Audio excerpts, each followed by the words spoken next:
ఆంధ్రప్రదేశ్లో mining mafia అరాచకాలు అడ్డు అదుపు లేకుండా కొనసాగుతున్నాయి. మైన్లను దాటుకొని ఇప్పుడు ఈ మాఫియా గ్రామానికి పాకింది. మెరక మీద మట్టి పల్లానికి తోలినా, మీ పొలంలో మట్టిని తవ్వి మీ ఇంటికి తోలుకున్నా మైనింగ్ మాఫియా మీ ట్రాక్టర్ ఆపి డబ్బులు ఇవ్వమంటుంది.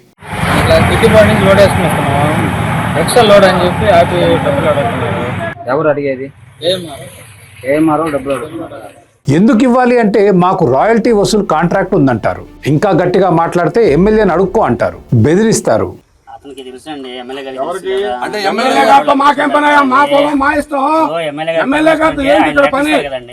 మాఫియా మీద రెవెన్యూ అధికారులకి పోలీసులకి ఫిర్యాదు చేసిన కిమ్మనరు. ట్రక్కులు మైన్ నుంచి లోడ్ చేసుకుని ప్రభుత్వ వెబ్సైట్ లో రాయల్టీ కట్టి వెయ్ బ్రిడ్జ్ దగ్గర బరువు చెక్ చేసుకుని చెక్ పోస్ట్ దగ్గర రాయల్టీ రసీదు చూపించి వెళ్ళాలి. అయితే ఎక్కడో లీజ్డ్ మైన్లకు పరిమితం అవ్వాల్సిన ఈ రాయల్టీ వసూళ్ల వ్యవస్థ గ్రామ స్థాయి మాఫియాగా ఎలా రూపాంతరం చెందింది?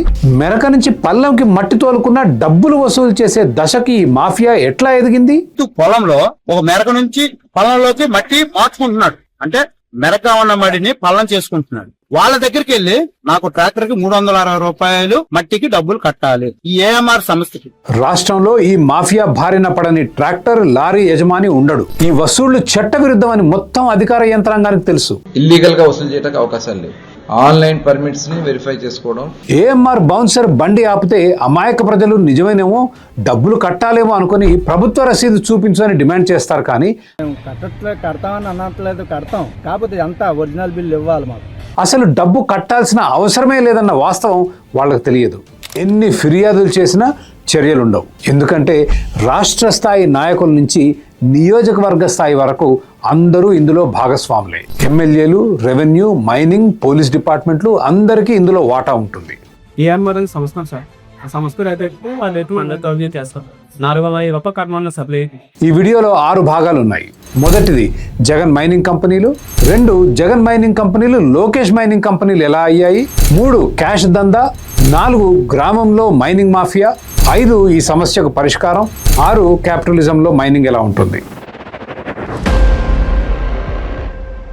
ప్రభుత్వ మైనింగ్ డిపార్ట్మెంట్ రాయల్టీ సరిగ్గా వసూలు చేయడం లేదని జగన్మోహన్ రెడ్డి గారి ప్రభుత్వం ప్రైవేట్ సంస్థలని వసూళ్లకు నియమించింది. అత్యధిక బిడ్ వేసిన సంస్థ ప్రభుత్వానికి నెల ఫిక్స్డ్ మొత్తం కడుతూ ఖనిజం రవాణా వాహనాల మీద రాయల్టీ వసూలు చేస్తుంది. 2024 ఎన్నికలకు ముందు లోకేష్ గారు పాదయాత్ర చేస్తూ మైనింగ్ వ్యాపారస్తులతో మాట్లాడుతూ ఏమన్నారో ఒకసారి చూద్దాం.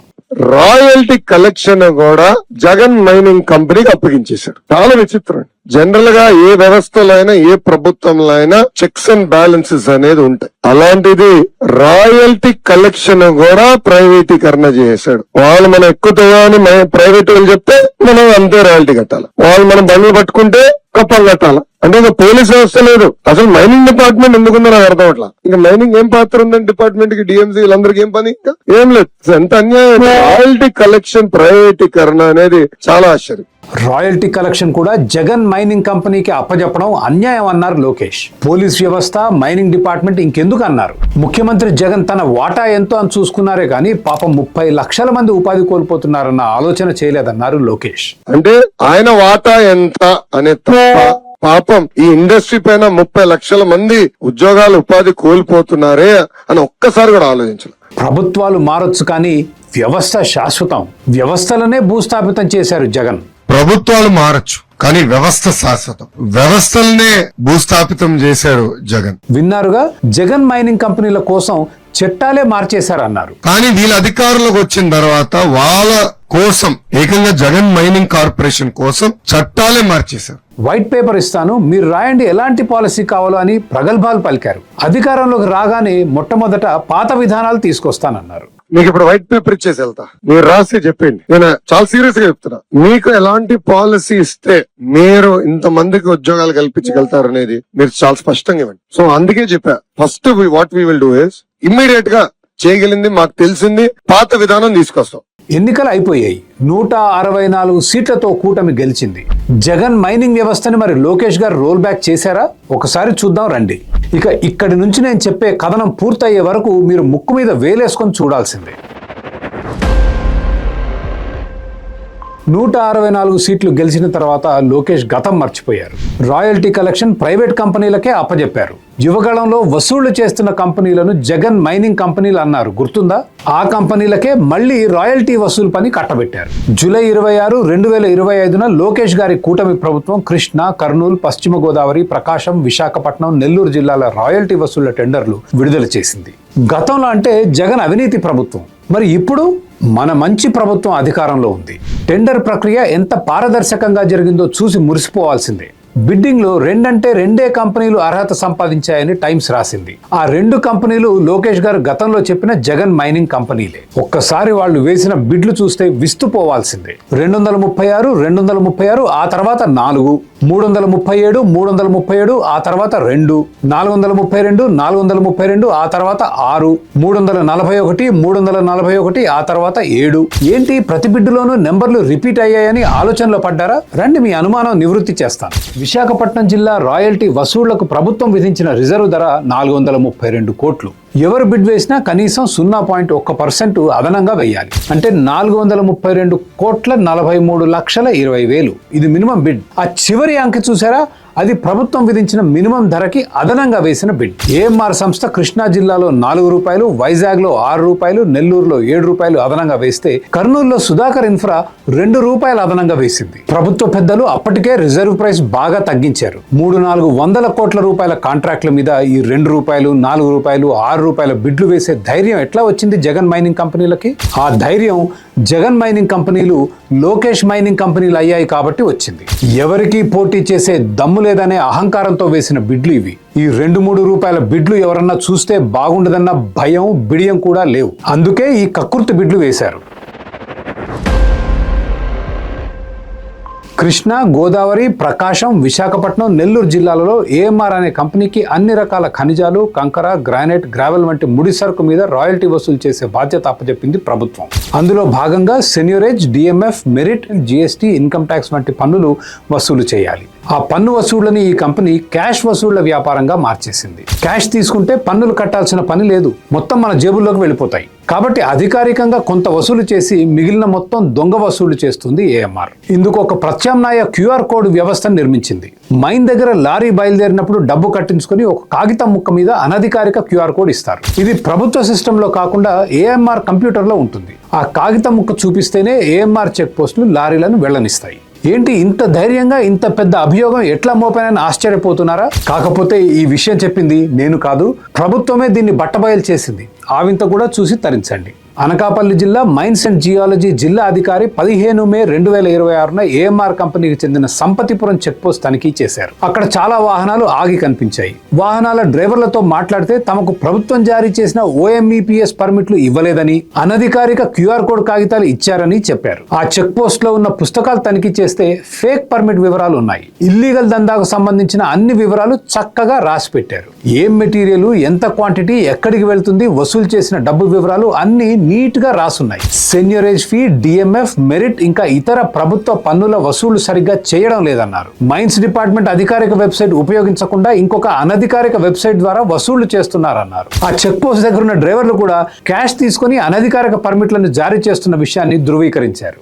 ఇక మైనింగ్ రూల్ 10G ప్రకారం కాంట్రాక్టర్ మాన్యువల్ క్యూపాన్లు ఇవ్వకుండా అడ్డుకోవాల్సిన బాధ్యత మైనింగ్ డిపార్ట్మెంట్. అయినా చిత్తు కాగితాల మీద బిల్లుల అరాచకాన్ని మైనింగ్ డిపార్ట్మెంట్ ఆపడం లేదు. దీని అర్థం మైనింగ్ డిపార్ట్మెంట్ కాంట్రాక్టర్ తో కుమ్మక్కైందని కాదా? పన్నులు ఎగ్గొట్టి ఇల్లీగల్ చెక్ పోస్టులు పెట్టి అడ్డగోలుగా దోచుకుంటున్న మైనింగ్ కంపెనీ ఆ సంపాదనతో సంతృప్తి చెందిందా? అబ్బే లేదు. పులి రక్తానికి మరిగింది. బౌన్సర్లను పెట్టుకుంది. గ్రామాలలో ఉన్న నిస్సహాయ ప్రజల మీద పడి దోచుకోవడం మొదలుపెట్టింది. ఏ ట్రాక్టర్ని, లారీని వదలడం లేదు. మీ ఇంటికి మట్టి తోలుకున్నా, మీ పొలంలో ఒక మూల నుంచి ఇంకో మూలకు మట్టి తీసుకుపోయినా బెదిరించి డబ్బులు వసూలు చేస్తుంది ఈ మాఫియా. పొలంలో ఒక మెరక నుంచి పొలంలోకి మట్టి మార్చుకుంటున్నాడు. అంటే మెరక ఉన్న మడిని పల్లం చేసుకుంటున్నాడు. వాళ్ళ దగ్గరికి వెళ్ళి నాకు ట్రాక్టర్ కి 360 రూపాయలు మట్టికి డబ్బులు కట్టాలి. అదే ఏంటండి ఇది?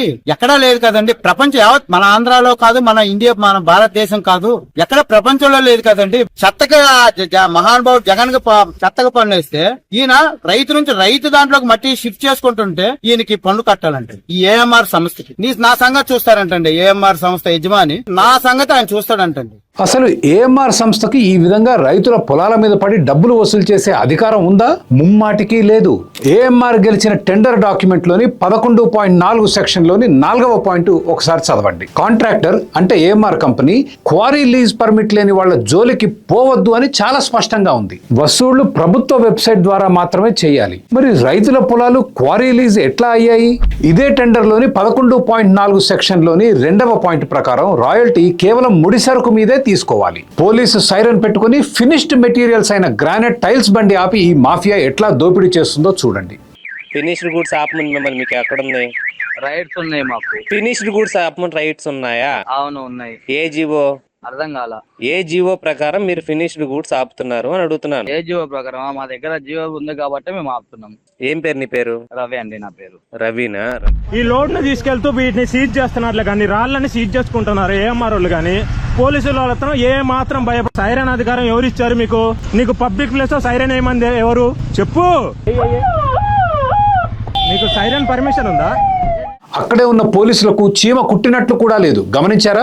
ఈ కంపెనీలు వేలాది ఉద్యోగులను నియమించుకుని ప్రజలను వేటాడమని ఉసిగొల్పాయి. కొందరు ట్రాక్టర్ యజమానులు డబ్బులు కడతాం కానీ ఒరిజినల్ రసీదు ఇవ్వాలని అమాయకంగా అడుగుతున్నారు. మరి దౌర్జన్యంగా వసూలు చేస్తున్నారు, మమ్మల్ని దారుణంగా అడ్డుకుంటున్నారు. మేము కడతామని అనట్లేదు, కడతాం. కాకపోతే అంతా ఒరిజినల్ బిల్లు ఇవ్వాలి మాకు.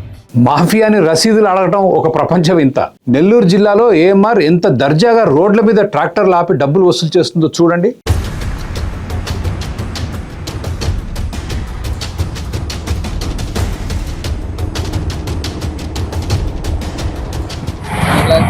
లోడ్ వేసుకున్నాం, ఎక్స్ట్రా లోడ్ అని చెప్పి ఆపి డబ్బులు అడుగుతున్నారు. ఎవరు అడిగేది? ఏమారో డబ్బులు అడుగుతున్నారు. పాపం ప్రజలకు ఇలా వాహనాలు ఆపి వసూళ్లు చేయడం 10G రూల్స్ కి విరుద్ధం అన్న విషయం కూడా తెలియదు. ఈ మాఫియా గురించి మైనింగ్ మంత్రి గారు ఏమన్నారో ఒకసారి చూద్దాం. ఇల్లీగల్ గా వసూలు చేయడానికి అవకాశాలు లేవు. ఆన్లైన్ పర్మిట్స్ ని వెరిఫై చేసుకోవడం, వాటిని ఆ కలెక్షన్ ఏదైతే ఆ సీనరైజ్ కలెక్షన్ ఉంటుందో అది మాత్రమే వాళ్ళకి బాధ్యత. వితౌట్ లో చేయడానికి ఎటువంటి అవకాశం లేదు. అట్లాంటి పరిస్థితులు వస్తే చాలా సీరియస్ గా ఉంటాం. డెఫినెట్ గా మా దృష్టికి వచ్చింది కాబట్టి ఇమీడియట్ గా దాన్ని కంట్రోల్ చేస్తాం కూడా తెలియజేస్తాం. కొల్లు రవీంద్ర గారు ఆన్లైన్ పర్మిట్ ఉంటేనే రాయల్టీ వసూలు చేయాలన్నారు. మరి ఈ జగన్ లోకేష్ మైనింగ్ కంపెనీలు ఊళ్ల మీద పడి ప్రజలను ఎట్లా దోచుకుంటున్నాయి? ఒకసారి ఏఎంఆర్ గుండాలు బెదిరించి ఎలా డబ్బులు వసూలు చేస్తున్నారో చూడండి. మైనింగ్ బిల్ ఏంటి? మరి ఎమ్మెల్యే మాట్లాడినా మరి ఎలాగైతే ఎలాగని మరి ఆయన మేము అడుగుతాం కదా.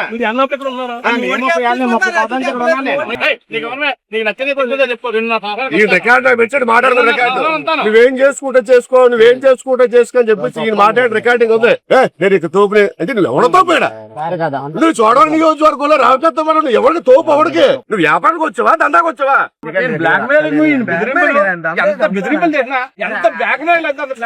అంటే మీ వ్యాపారానికి మీ వ్యవహారానికి మీరు రెస్పెక్ట్ గా మీరు ఈ దోపిడీ పర్వంలో ఎమ్మెల్యేలు కూడా భాగస్వాములు. నమ్మశక్యంగా లేదా? ఒక్కసారి ఈ ఏఎంఆర్ ప్రతినిధి బెదిరింపులు వినండి. అంటే ఎమ్మెల్యే గారితో మాకేం పని? మా పొలం మా ఇష్టం. ఎమ్మెల్యే గారితో ఏంటి ఇక్కడ పని? ఎమ్మెల్యేతో సంబంధం ఏంటి అసలు? రోడ్డు మొత్తం కమర్షియల్ అండి. ఇక్కడ నర్సాపేట నుంచి గుంటూరు వరకు మొత్తం కమర్షియల్. పక్క తోలుకోమనండి. మైనింగ్ కట్టమనండి. మైనింగ్ నువ్వేం వర్క్ చేస్తున్నావా? బతికేదండి అందరూ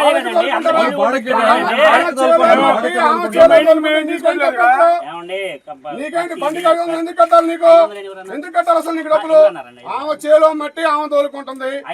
ఎమ్మెల్యే లెటర్ ఎందుకు ఇవ్వాలి నీకు? అసలు ఎమ్మెల్యే లెటర్ నీకెందుకు? ఎమ్మెల్యే గారు పర్మిషన్ ఇచ్చినట్టు నువ్వు రాసి ఎమ్మెల్యే గారు లెటర్ ఇస్తే మేము మట్టి తోలుకొని ఇస్తాను. నువ్వు రాసి నీకు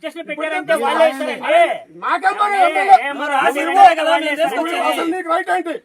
నీకు రైట్ ఏంటి ఇక్కడ చాపడానికి?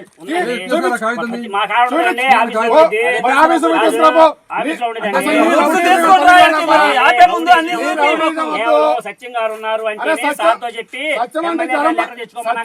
జనం మనిషి ఇక్కడ. రాష్ట్ర స్థాయిలో మేనేజ్ చేసి రిజర్వ్ ప్రైస్ మీద 2-4 రూపాయల బిడ్లు వేసి టెండర్లు గెలిచిన కంపెనీకి ఎమ్మెల్యేలను మేనేజ్ చేయడం పెద్ద లెక్క. రాయల్టీ కట్టడానికి నిరాకరించిన వారి మీద దాడులు కూడా చేస్తున్నారు ఏఎంఆర్ గుండాలు. ఇది వాళ్ళు ఇస్తేనప్పుడు నేను ఆనికి ఇస్తానని చెప్పినాడు. నా చెప్పి ఆలకిస్తున్నాను.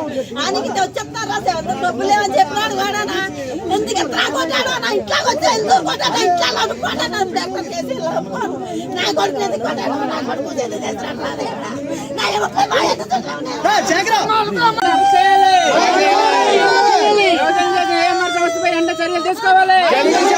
ఆర్డీఓలకి పోలీసులకి ఫిర్యాదు ఇచ్చినా ఎటువంటి చర్యలు ఉండవు. ఏఎంఆర్ అని సంస్థ సార్, ఆ సంస్థ అయితే వాళ్ళు ఎటువంటి చేస్తారు 450 రూపాయలు కట్టమన్న సప్లై. విసిగిపోయిన ప్రజలు ఏఎంఆర్ మాఫియాకి వ్యతిరేకంగా తిరగబడుతున్నారు.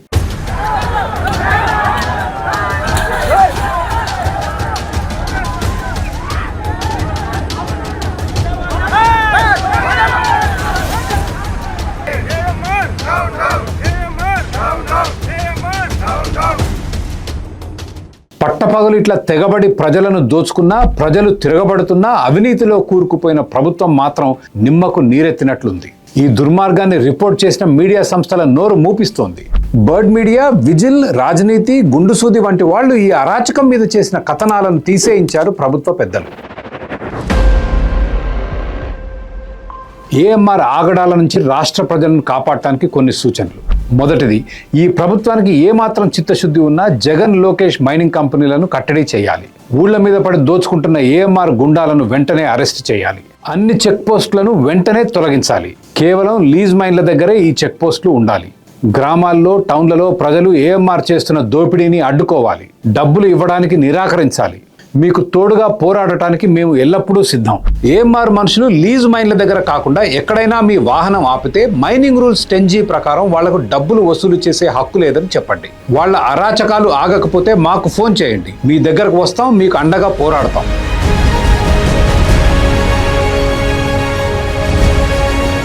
ఈ వీడియో ఇంతటితో ముగిసింది. క్యాపిటలిస్ట్ వ్యవస్థలో మైనింగ్ ఎలా జరుగుతుందన్న కుతూహలం ఉన్నవాళ్ళు మిగిలిన వీడియో చూడొచ్చు. క్యాపిటలిస్ట్ సిద్ధాంతాలు అర్థమైన వాళ్ళు మైనింగ్ సమస్యకు చాలా సులువైన పరిష్కారం ఇస్తారు.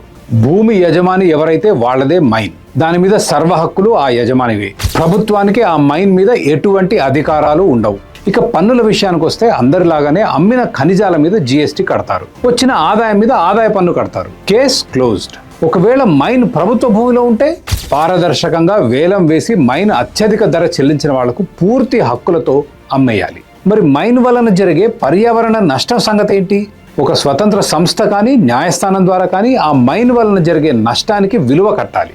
ఆ నష్టాన్ని భరించిన తర్వాత కూడా మైనింగ్ లాభదాయకం అయితే తవ్వకాలు సాగించవచ్చు. మైన్ యజమాని చెల్లించే నష్టపరిహారం ఆ మైన్ వలన నష్టపోయిన బాధితులకి ఇవ్వాలి. దీన్నే టోర్ట్ లా అంటారు. క్యాపిటలిస్ట్ సమాజంలో మైనింగ్ డిపార్ట్మెంట్ ఉండదు. సెన్యూరేజ్, మెరిట్, DMF వంటి 1,00,000 పన్నులు ఉండవు. ఇన్ని సంవత్సరాల లీజు, ఇన్ని టన్నులు తవ్వాలి, ఎగుమతి ఆంక్షలు ఇటువంటివి ఏవి ఉండవు. లంచాలు ఉండవు, ప్రభుత్వ డిపార్ట్మెంట్లు ఉండవు, వేధింపులు ఉండవు. ఆస్తి హక్కుల మీద నడిచే క్యాపిటలిస్ట్ వ్యవస్థ మనం కలిసిమెలిసి సామరస్యంగా బ్రతకడానికి, దేశం అభివృద్ధి చెందడానికి ఒక అత్యుత్తమ నైతిక వ్యవస్థ.